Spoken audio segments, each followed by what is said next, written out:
حضرت انس رضی اللہ عنہ روایت کرتے ہیں کہ نبی کریم صلی اللہ علیہ وسلم نے فرمایا، تمہاری اتباع و اقتداء کرنے کے لیے 4 عورتیں ہی کافی ہیں: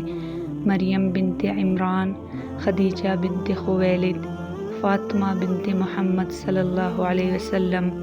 اور فرعون کی بیوی آسیہ۔ حضرت عائشہ رضی اللہ عنہا فرماتی ہیں کہ حضور صلی اللہ علیہ وسلم نے حضرت خدیجہ رضی اللہ عنہا کی موجودگی میں دوسری شادی نہیں فرمائی، یہاں تک کہ حضرت خدیجہ رضی اللہ عنہا کا انتقال ہو گیا۔ حضرت ابو ہریرہ رضی اللہ عنہ بیان کرتے ہیں کہ حضور کریم صلی اللہ علیہ وسلم کے بارگاہ میں حضرت جبرائیل علیہ السلام نے آ کر عرض کیا، یا رسول اللہ، یہ خدیجہ ہے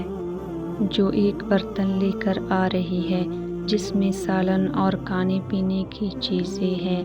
جب یہ آپ کے پاس آئے تو انہیں ان کے رب کا اور میرا سلام کہنا اور انہیں جنت میں موتیوں کے محل کی بشارت دیجیے جس میں نہ کوئی شور ہوگا اور نہ ہی کوئی تکلیف ہوگی۔